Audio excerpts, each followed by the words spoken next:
view lah. Variable view ni ialah kita nak isi kita punya construct tu tadi. Okay, so contoh nama dia apa, jenis data dia apa, so dia punya perkataan berapa nak isi, okay. So kalau isi nombor berapa decimal places, kita nak label macam mana, nilai dia macam mana. Okay, so benda-benda ni ialah basic dalam SPSS. Okay, satu lagi ialah data view. Data view ni ialah kita masukkan semua data kita. Macam contoh, kalau kita collect data untuk awak hari tu tugasan, collect data untuk 30 sampel. So maknanya kena isi 30 lah dekat sini. Alright, so sampai 30 lah kat sini. So 1 apa, 2 apa, 3 apa, nanti saya akan tunjukkan lebih detail lah. Alright, okay. So ada soalan tak setakat ni? Untuk interface yang pertama ni. So far okay doktor. Tak ada Alright, ini ialah dia punya tab dia lah Ada file, edit, view. Okay, so edit boleh macam biasa, dia boleh undo juga. Data, transform. Biasa kita pakai yang dekat sini je, analyze. So ada beberapa jenis ujian yang kita boleh gunakan di sini untuk dapatkan nilai. Okay, tapi saya tak akan ajar semua sebab ada satu macam normality test saya nak awak explore sendiri. Okay, so normality test dengan correlation saya nak awak explore sendiri. Macam mana hubungan antara dua pemulik ubah tu dapatkan nilai. Alright. Okay, so saya akan ajar mean dan juga alpha chrombat sahaja. Okay. So yang lain awak kena explore sendirilah cuba otherwise nanti awak tak menjiwai lah benda ni. Alright. So tapi kalau masih tak faham, awak dah explore tak faham, boleh rujuk semula lah boleh tanya semula. Okay, so daripada asas dia basic, okay, so variable view dengan data view. So saya pergi go through satu contoh yang saya dah isi kat sini. Okay, ini ialah untuk deskriptif. Okay, deskriptif ni contoh dia subjek. Okay, subjek tu ialah macam kalau kita ada soal selidik tu, nama dia, okay, gender dia ni maknanya dia punya ni lah, jantina, lelaki perempuan, tahap education dia, bidang dia. Okay, ni contoh keputusan matematik dia. Okay, so ini ialah contoh data berbentuk yang awal-awal tu kita nak tahu jantina lah, apa benda lah. Alright, so data berbentuk numerik. Okay, with ni maknanya terpulang kepada kita nak tentukan berapa perkataan yang kita nak letak kat situ, berapa isi decimal point dekat situ. Sorry, berapa unknown lah dekat situ yang kita nak letak. Okay, so kalau kita pilih numerik, okay, dia boleh pilih lah kat sini. Numerik maknanya kita boleh letak nombor sehingga 12 aksara. Okay, so kalau letak koma ke dot ke date ke dalam bentuk tarikh, dia akan keluar tarikh lah. Kalau bentuk duit, duit lah. Okay, so dalam kes ni kita tentukan sendiri, titik perpuluhan saya tak nak titik perpuluhan, label ni saya kosongkan, saya tak nak tag apa-apa. So values pun saya tak letak apa-apa sebab saya just nak go through nilai dia sahaja. Tak ada nilai pun dekat sini, kita just nak frekuensi dia sahaja. Okay, so mesin pun tak payah kacau. Okay, kolom tadi dia dah ikut ni lah, width tadi. Alright, so ini semua standard. Align, nominal, input. So bila kita contoh letak data view, okay, subjek yang pertama, sampel kita yang pertama, 1, 2, 3. Kita ada berapa sampel kat sini? 10 sampel. Okay, gender ni saya akan assume lah, 0 ialah lelaki, 1 ialah perempuan. So terpulang pada kita nak tentukan macam mana. Okay, so education dia boleh pilih lah daripada soal selidik tu kita listkan. Contoh kalau dalam education ada 2 je kat sini, undergrad dengan postgrad. Ini yang kita isi tadi tau dekat variable view. Education, field, mathematics, mark. Okay, semua ada kat sini, subject, gender, education, field, mathematics, mark.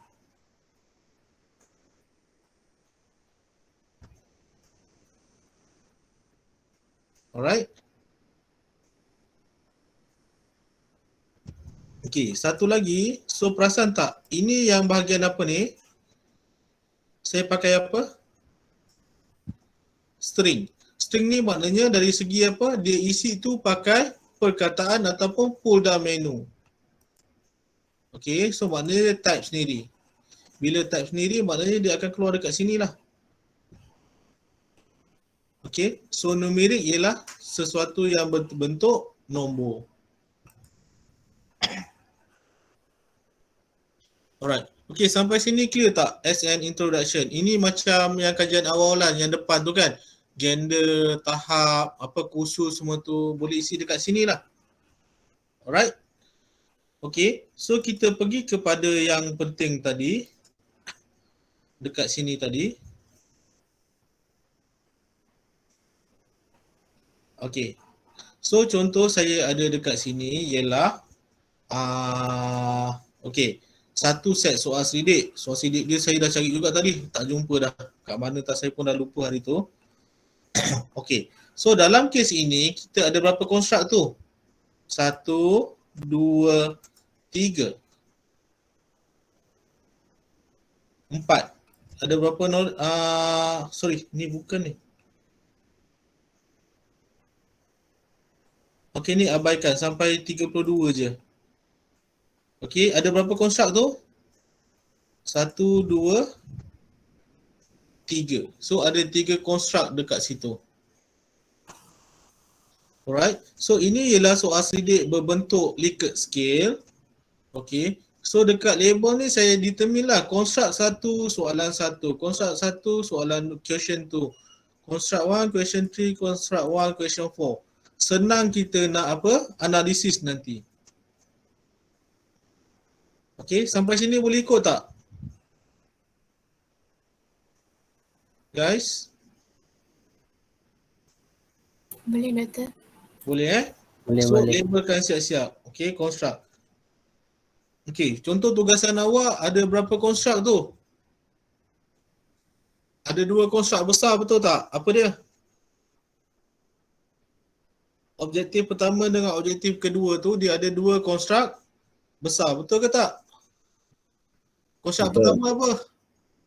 Penggunaan. Tahap penggunaan. Tahap penggunaan. Konstruk kedua? Tahap penerimaan. Tahap penerimaan. Okey, dalam konstruk pertama tu ada berapa sub konstruk lagi? Ada 3. 3. Alright. So maknanya awak kena label ni akan detail lah. Okey. So konstruk satu apa pecahan satu kan C1 P1 Q1. Sebab apa awak index, betul tak? Awak kena analisis 2 kali. Sebab apa? Satu di dalam konstruk, antara konstruk, satu lagi di luar konstruk. Boleh faham tak yang kat sini? Kalau macam ni, dia just kita nak buat daripada 3 konstruk, maknanya kita ada soal selidik 30 soalan. Soal selidik tu 10 soalan pertama kita nak uji aras pengetahuan. 10 soalan selidik kedua aras motivasi, 10 soal selidik ketiga ialah aras pembelajaran dia. Okey, compare dengan soal selidik awak, okey berbeza. Contoh awak tahap apa tadi yang first tadi? Tahap penggunaan. Tahap penggunaan. Tahap penggunaan semua sekali ada berapa soalan? Ada 3. Ada konstruk ada 3 kan? So semua sekali jumlah total semua soalan dalam tahap penggunaan tu. Ada 16 doktor. Ada 16. So maknanya awak akan ada sampai Q berapa? Q16. Okey, C1. Okey, let's say saya label kat sini. C1, K1, Q1.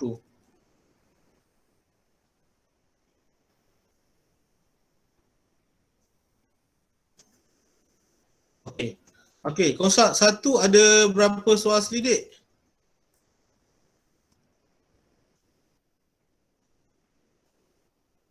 Guys? Konstruk 1 ada berapa soal selidik?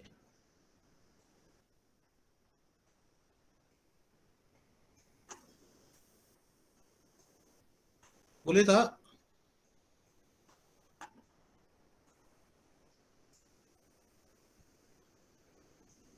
Dengar ke suara saya? Dengar doktor, dengar. Dengar Okey, Doktor. konstruk 1 ada berapa soalan sedik?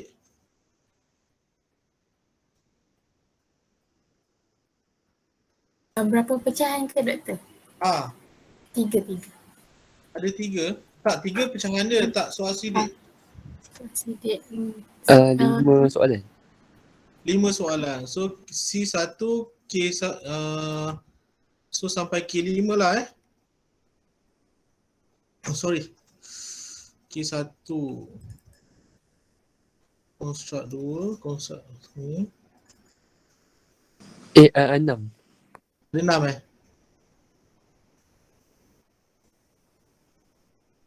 Okey. So konstruk yang pertama tu kita ada kategori 1, betul tak? Dia ada 3 kategori kan?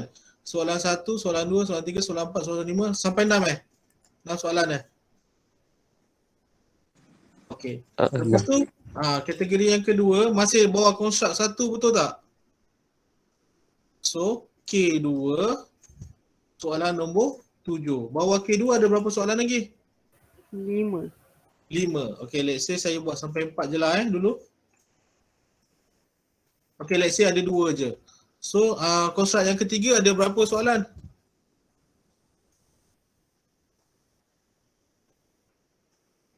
5. 5 juga. Okey, so let's say saya kat sini saya ambil 2 je lah sebab nak explain je kan. So kategori 3. Kategori 3. Okey. Sampai sini boleh ikut tak? So bawah konstruk yang pertama tu kita ada berapa kategori? 3. K1, K2, K3. Kategori 1 ada 6 soal sedik, kategori 2 ada 2 soal sedik, kategori 3 ada 3 soal sedik. Sampai sini boleh faham tak?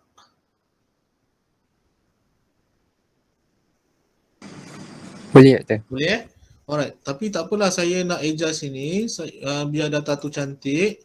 So saya nak ni kategori 2. Kategori 2.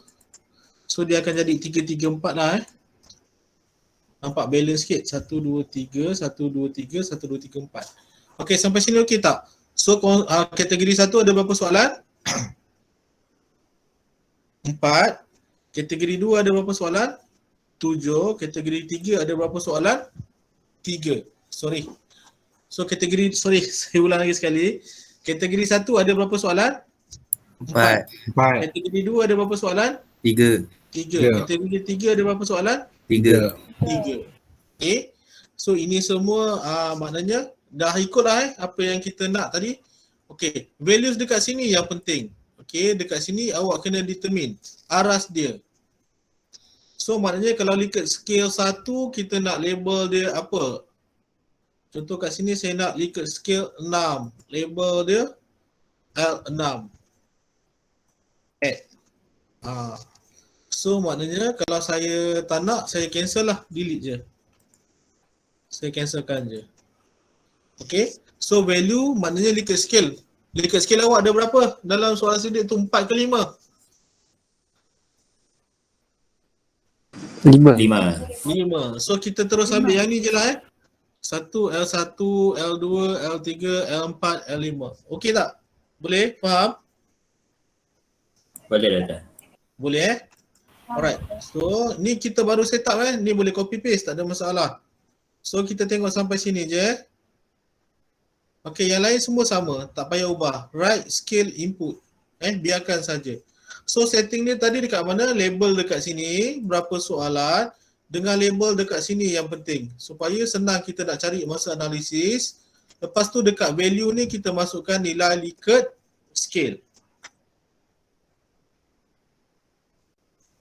Okey, sama juga kalau kita nak pilih tadi tahun berapa, kita letak dekat sini. Okey, year. Contoh year 1, year 2, year 3, year 4. Senang sekali je. Okey, seterusnya kita nak analisis. Okey. Alright. Kita nak tengok data view pula. Okey.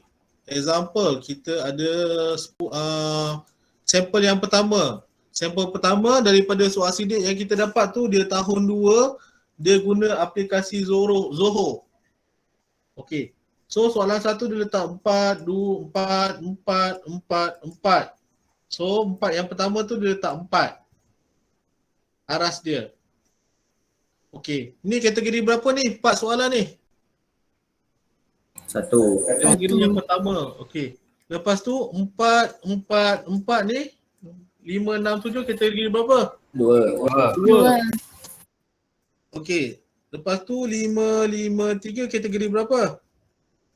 Tiga. 3. Alright. So itu baru construct yang pertama, betul tak? Alright. So construct yang kedua tadi, tapi dia tak pecah kategori, dia satu je. So kita boleh kekalkan. Saya tunjuk yang sampai sini dululah. Sampai K3 tadi. Okey, lepas tu yang kedua pula, budak tahun 3. So dia pakai aplikasi Zoho juga. So aras dia 4, 3, 4, 3 untuk 3 yang pertama. Kategori 2 dia letak 5, 4, 4 aras dia. Okay, kategori yang ketiga 5, 5, 3 aras dia. Okay, sehingga 30 orang sampel kita. Alright? So 30 orang sampel kita. Okay, hati-hati double check balik. Okay, jangan sampai ada 6 ke apa ke. Kadang-kadang kita tersalah type, tersalah transfer data tersebut.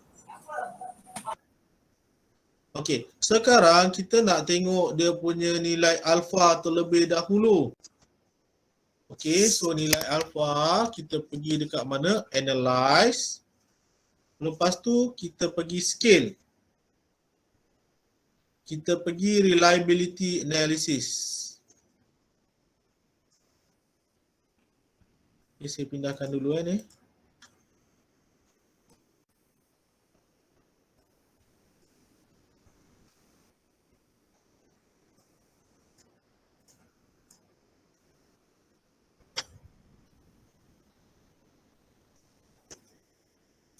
Okay, let's say saya nak kategori 1 je dulu. So 1, 2, 3, 4. Kita kena uji construct tu based on questionnaire. So kategori 1 ada 4 questionnaire, betul tak? Betul ke tidak? Betul. Betul. Okay, so Betul. kategori 1 ada 4 questionnaire. So nilai alpha. Okay, statistik ni kita nak tengok sekali scale if item delete. Kalau kita buang satu scale, alpha dia jadi berapa? Kena tick dekat sini. Kita nak tahu nilai mean juga. Logik tak logik. Okay, lepas tu dua ni je. Double check balik, continue. Okay, lepas tu kita terus. Okay, dia akan keluarkan report.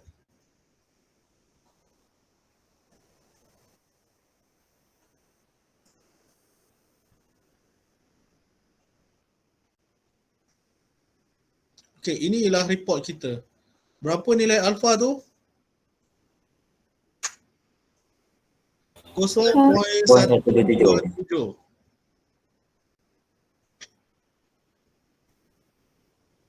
Okey, elok ke tak nilai alpha ni?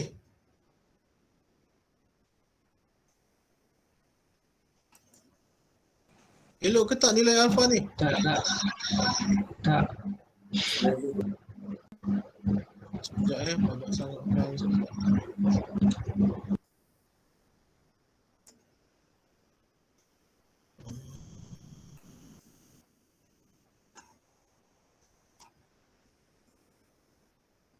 Okey, so kita refer balik nilai alpha yang elok.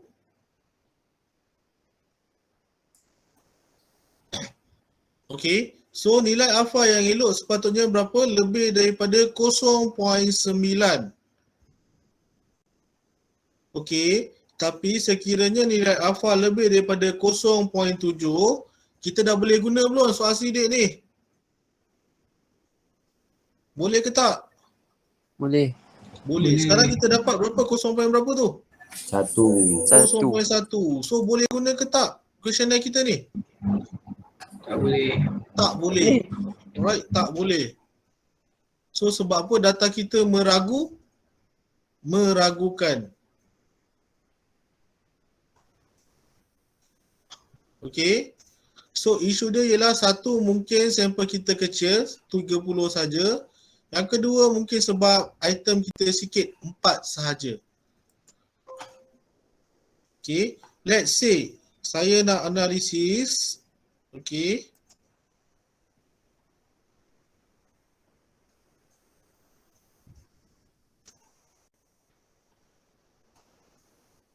Okay, saya pergi balik analyze. Kita pergi mana? Scale reliability analysis. Okay, saya nak uji semua construct yang pertama. Dia kena uji dua-dua Satu antara kategori, satu lagi ialah keseluruhan construct. Kalau keseluruhan construct, berapa soalan tu? 10. 10. So kena analisis semua sekali, check balik dekat statistik, scale if item delete dengan nilai min, lepas tu continue, nilai alpha, lepas tu kita okay.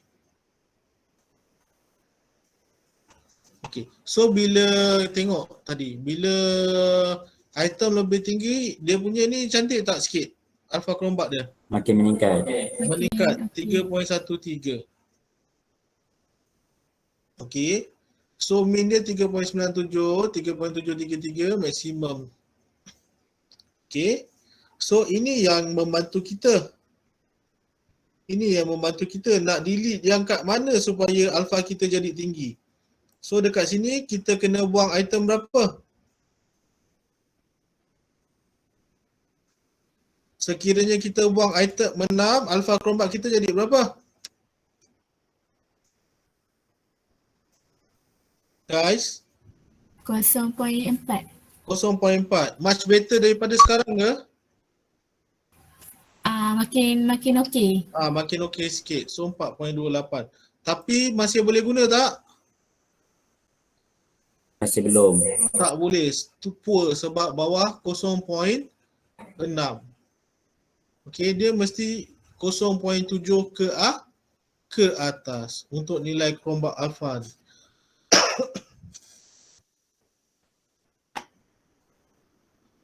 Alright. Okey, ingat benda tu kena uji dahulu. Alpha Chrombat. Sekiranya dah dapat 0.7, baru kita boleh proceed dengan kita punya data, reporting data. So maknanya kita pergi analyze, descriptive statistik, pergi descriptive. Okey, so kita nak tengok, let's say tadi kita dah lepas kita dah lepas, maknanya tak ada isu lah kita punya ni.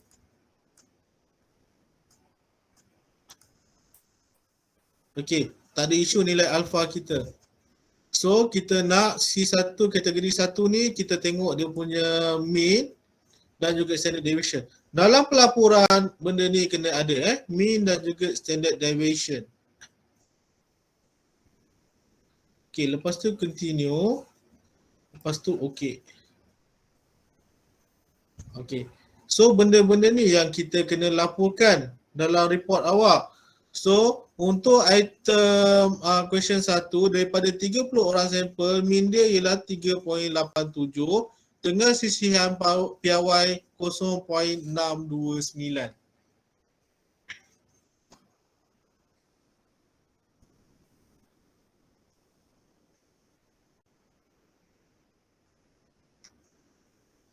Okay, so benda-benda ni kena ada dalam report awak lah. Alright, okay, contoh dekat sini.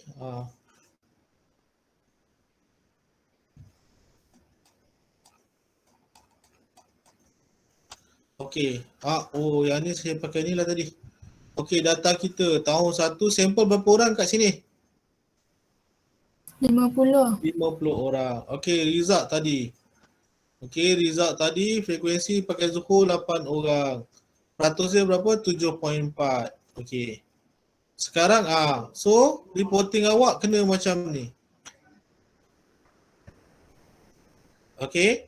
Nombor 1 apa? Item awak apa benda? Mean dia berapa? Standard deviation dia berapa? Okey. So benda ni kena ada dalam report awak lah. Untuk construct yang pertama, construct yang kedua, construct yang ketiga. Okay, jelas tak? Guys? Jelas doktor. Alright, okay, saya ulang balik. So tadi dia punya proses macam mana? Mula-mula uji dulu apa? Alpha. Alpha Chrombat. So adakah awak punya soal selidik tadi, sampel tadi kena berapa? 0.7 ke Support atas. tidur kan? Sebaik-baiknya 0.7 ke atas, sebaik-baiknya. Okey. Seterusnya apa dia? Standard deviation. Kita buat analisis untuk standard deviation tadi. Okey. So sekejap je kita nak buat benda ni. Pergi analyze. Okey, let's say awak nak yang peratus-peratus tadi pun boleh juga pergi deskriptif statistik, pergi frekuensi saja. Frekuensi tadi kita nak tengok apa tadi? Yang tahun 1 kan? Pecahan ikut tahun.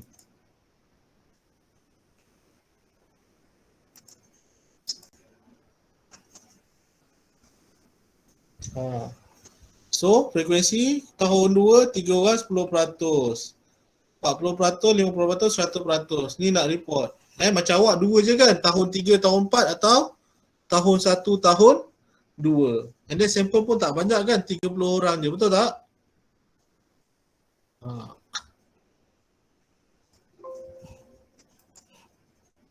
Alright. So, maknanya ingat So, kena uji dulu nilai alpha Chrombat. Okay. So, kat sini saya bagi linear sikit lah Linear sikit maknanya awak uji alpha Chrombat tu untuk 10 untuk setiap konstruk. So, ada berapa konstruk awak punya? Ada 3. Ada 2 kan konstruk, betul tak? Apa tadi yang pertama? Tahap apa? Tahap penggunaan. Tahap penggunaan. Yang kedua? Tahap penerimaan. Tahap penerimaan. Okey, so maknanya tahap penggunaan nak uji alpha Chrombat dekat berapa item? Semua sekali ada berapa item tadi? 6? Ada 16. 16 item. So tak payah ikut kategori. Okey, tapi report kena ikut, dia ada 2 lah report. Maknanya untuk tahap kegunaan tadi dia ada report untuk kategori yang pertama, kategori yang kedua, kategori yang ketiga. Lepas tu awak kena run balik untuk keseluruhan. Faham tak? Okey, so maknanya kat tahap penggunaan tadi ada berapa jadual? Ada 3 jadual. 4. Kategori 1, kategori 2, kategori 3 dan keseluruhan. Betul tak? Oh betul. Kan? So untuk objektif 2 pun sama. Ada kategori 1, kategori 2, kategori 3, kategori yang keempat objektif 2 ada berapa kategori?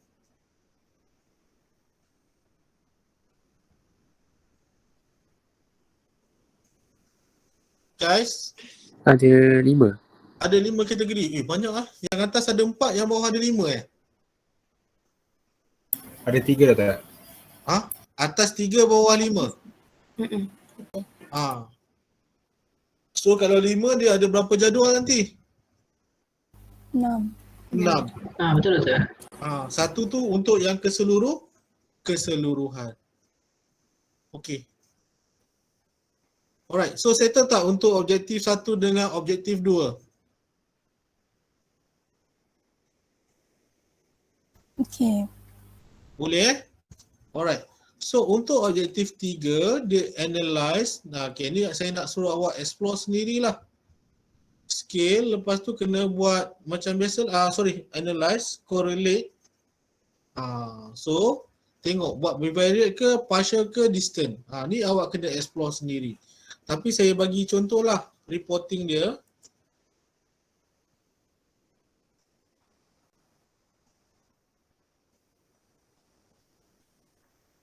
Mana tadi?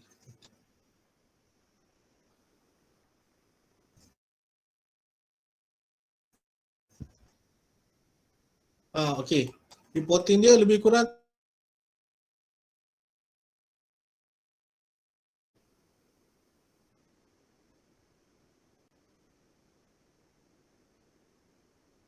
Okey, contoh tadi kategori pertama, kategori yang kedua mean dia berapa, sisihan piawai dia berapa, kategori yang ketiga mean dia berapa, sisihan piawai dia berapa, interpretation dia apa. Faham tak? Saya ulang lagi sekali ya. Okey, ni table 1, 2, 3 tak ada masalah kan? Guys, Tak ada doktor, tak ada masalah. okey, table 1, 2, 3 macam ni lah tadi kan? 1, 2, 3, betul? So table yang keempat jadikan macam mana? Jadikan macam ni. Ambil dia punya head dia, kepala dia. Apa dia? Mean dia berapa ni? Lepas tu rumusan. Alright, faham? Faham tak? Boleh? Alright, ni ialah contoh, boleh screenshot result untuk apa dia? Correlation. Okey, macam ni ialah creativity lawan pedagogical practice. Awak punya apa? Apa lawan apa? Tahap apa? Tahap penggunaan. Tahap penggunaan lawan Faktor penerimaan. faktor penerimaan.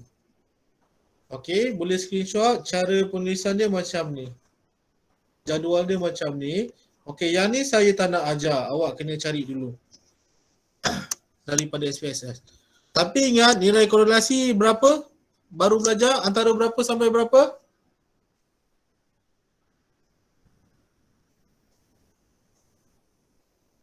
Guys?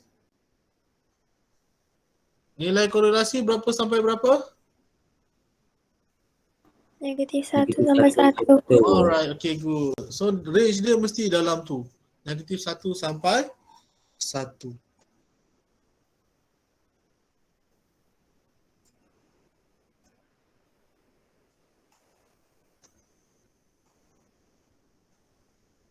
Alright, okay. Ada soalan lagi tak untuk SPSS ni? Senang je kan? Doktor, Hmm? kalau yang Chromebus testing itu, Rombak alpha. kalau Chromebus Alpha, kalau tak dapat atas 0.7, perlu ada buang apa-apa ke? Itulah sebabnya kalau kita collect data, kena apa? Kalau 30, kita nak pakai 30, kita kena lebihkan. Ataupun kalau tak boleh, maknanya kita kena adjust lah macam mana. Alright, sebab apa? Macam saya cakap tadi lah. Chromebus alpha kena 0.7 ke atas. Okey, tapi sebab ini ialah apa? Belajar. Let's say awak dah collect, awak report je Chromebus alpha awak berapa, proceed dengan analisis biasa. Let's say awak dah collect 30, Chromebus alpha 0.3. Sepatutnya boleh proceed ke tak? Tak boleh. Tak boleh. Tapi awak proceed je. Cuma laporkan 0.3. Lepas tu cakaplah, mungkin awak boleh rumuskan kenapa Chromebus alpha awak tu rendah. Mungkin sebab apa? Pelajar isi main-main, kurang kerjasama daripada pelajar. So tak jadi isu, tak ada masalah. Maknanya awak ada justifikasi lah kenapa Chromebus alpha awak tu rendah. Boleh tak? Takkan nak suruh awak collect data balik, betul tak? Tapi kalau dalam kajian sebenar, kena collect data balik tak? Kalau alpha Chromebus tak ni, Kena. collect balik.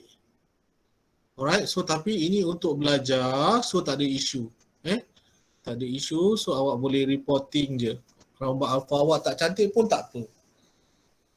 So boleh proceed dengan data awak. Okey, lagi? Ada soalan?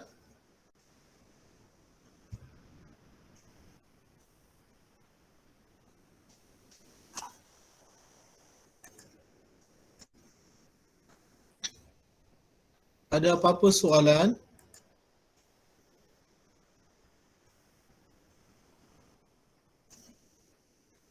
Okay, so ini ialah contoh Likert scale.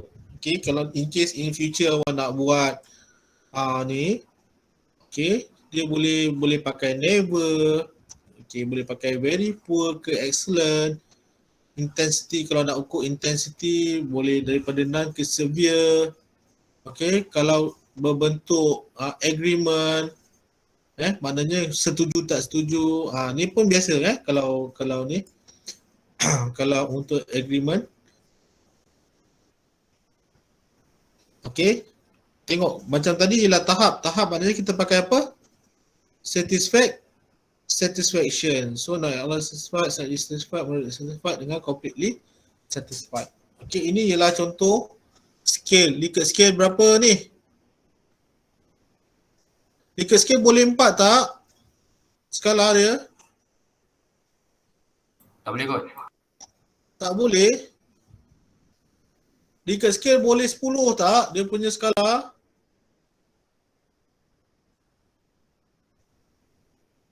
Boleh ke tak? Boleh. Terpulang kepada rubrik yang macam mana kita susun tu. Alright. Tapi yang common guna berapa?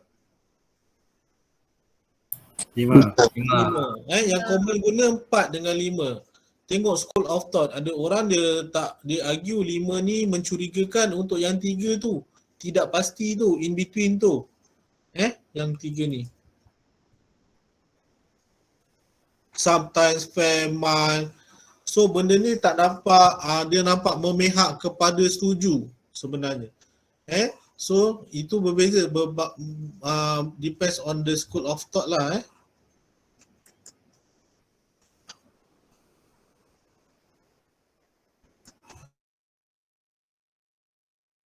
Okay, so ada soalan tak sebelum kita bersurai? Okay, so tak ada masalah. Untuk yang kelas ni saya memang tak ambil attendance sebab ini ialah ilmu. Okay, so ilmu ni kalau nak ambil, kalau tak nak jangan paksa-paksa. Okay, so terpulang kepada awak. Alright. Okay, any question guys before we end this class?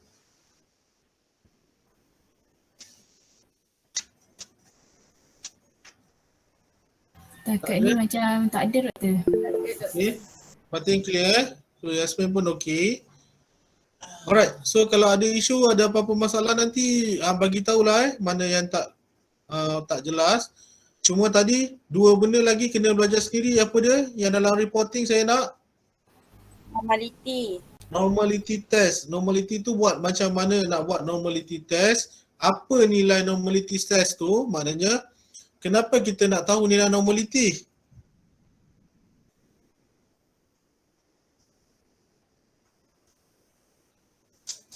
Okay, kenapa kena tahu normality? Sebab, okay, let's say kita dapat normality, data kita tak normal, correlation pakai ujian apa?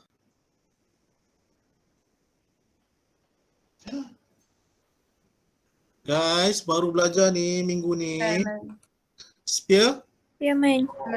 Spearman rule. Okay, let's say awak buat normality test tadi, data normal.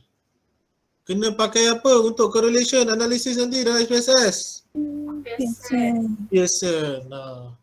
Alright, itu je. Sebab saya memang tinggalkan untuk awak fahamkan sendiri tu. Alright. Okay, boleh nanti explore sendiri 2 benda tu tadi. Boleh doktor. Normality test dari dalam SPSS macam mana nak cari, lepas tu correlation. Kalau dah explore tak faham juga baru tanya saya balik nanti. Alright? Boleh Boleh doktor. Okay guys, terima kasih semua. Okay, apa-apa nanti bagi tahu. Okay? Baik doktor.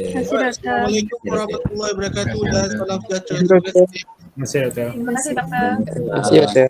Terima kasih doktor. Terima kasih doktor. Terima kasih doktor. Vinod, tadi kelas kau tak masuk Pagi tadi line problem doktor. Pukul 11 baru boleh masuk. Pukul 11 baru boleh masuk. Habis kau datang line doktor. attendance Tadi kat rumah tak ada line.